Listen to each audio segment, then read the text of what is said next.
గుజరాత్ రాష్ట్రంలో పోలీసుల అదుపులోకి వచ్చిన మహిళా అఘోరి శ్రీనివాస్ అలియాస్ లేడీ అఘోరి మొత్తానికి ధనసేకరణ పేరిట ఎన్నో మోసాలు చేసింది. ఈ మోసాలు చేయడంతో ఆమె రకరకాల వేషాలు ధరించి ప్రజలను మభ్యపెట్టింది. ప్రస్తుతం ఆమెపై 6 రాష్ట్రాల్లో ఫ్రాడ్ కేసులు, దొంగతనం, చీటింగ్, డ్రగ్స్, గాంజా అక్రమ రవాణా వంటి ఆరోపణలు నమోదయ్యాయి.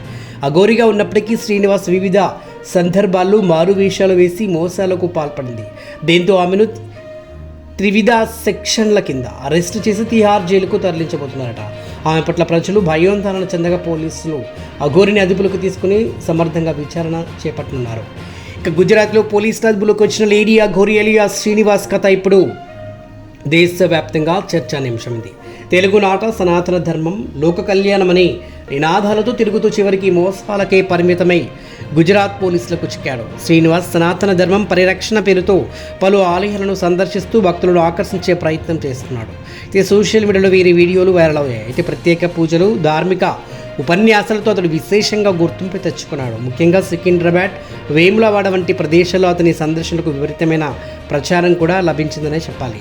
శ్రీనివాస్ అసలు వ్యక్తిత్వం అఘోరి వేషంలో దాగి ఉండేది. అయితే ప్రజలు గమనించకముందు శ్రీనివాస్ రకరకాల వేషాలు వేసి మోసాలకు పాల్పడేవాడు. అతని మోసాల శ్రేణి చూస్తే మొత్తం 6 రాష్ట్రాల్లో పలు కేసులు నమోదైనవి.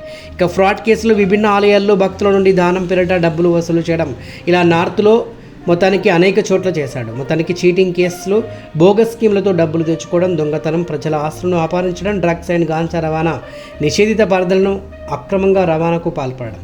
గుజరాత్లోని పోలీసులు అతన్ని పట్టుకోవడానికి ప్రత్యేక ఆపరేషన్ నిర్వహించారు. 2 తెలుగు రాష్ట్రాల్లో సంచారం సృష్టించినటువంటి శ్రీనివాస్ చివరికి గుజరాత్లో పట్టుబడ్డాడు. పోలీసులు అతన్ని అరెస్ట్ చేసినప్పుడు ఎదురుదాడి చేయడానికి ప్రయత్నించాడని సమాచారం. అతనిపై ఇప్పటికే ఎన్నో సెక్షన్ల కింద కేసులు నమోదయ్యాయి. ముఖ్యంగా ఐపీసీ 420 చీటింగ్, 379 దొంగతనం, ఎన్డీపీఎస్ చట్టం కింద డ్రగ్స్ అక్రమ రవాణా వంటి పలు సెక్షన్లు అతనిపై విధించారు. అయితే శ్రీనివాస్ ప్రవర్తన, కేసుల తీవ్రతను దృష్టిలో ఉంచుకొని గుజరాత్ పోలీసులు అతడిని జీవిత ఖైదీగా తిహార్ జైలుకు తరలించారు. ఇతనిపై ఉన్న కేసులన్నింటినీ విచారించేందుకు ప్రత్యేక కమిటీని కూడా ఏర్పాటు చేసినట్లు సమాచారం.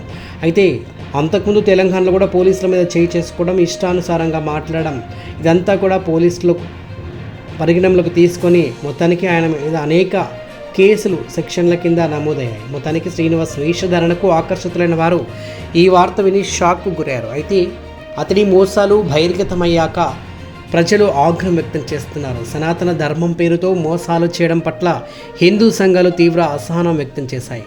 లేడీ అఘోరి శ్రీనివాస్ కథ అందరికీ గుణపటమైంది. ధార్మికతను ముసురుగా పెట్టుకొని మోసాలకు పాల్పడితే ఆచరణలో శిక్ష తప్పదని ఈ సంఘటన నిరూపిస్తుంది. శ్రీనివాస్పై ఉన్న కేసులో మరింత విచారణకు దారితీయడం ఖాయమనే చెప్పాలి.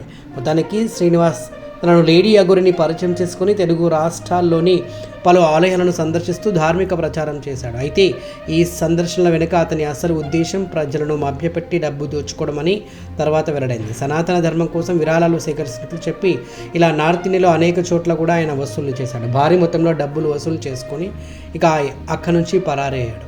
ఇక మొత్తానికి అతని మీద మోసం అంటే ఫ్రాడ్ కేసెస్, చీటింగ్ కేసెస్, ఇలా theft cases, drugs and narcotics cases, ఇలా అనేక కేసులు కూడా నమోదయ్యాయి. ఇక శ్రీనివాస్ తరచూ వేషాలు మార్చుకుంటూ ఆచూకీ దొరకకుండా ఉండేందుకు ప్రయత్నించేవాడు. ఒకసారి సన్యాసిగా, మరోసారి సాధుగా, చివరికి అఘోరీ వేషంలో పర్యటిస్తూ అఘోరీ నాగసాధు అని చెప్పుకుంటూ జనాలను మోసం చేస్తుంటాడు. ఈ క్రమంలో గుజరాత్ పోలీసుల నిఘాలో పట్టుబడడం అతని చివరి దశగా నిలిచిందనే చెప్పాలి.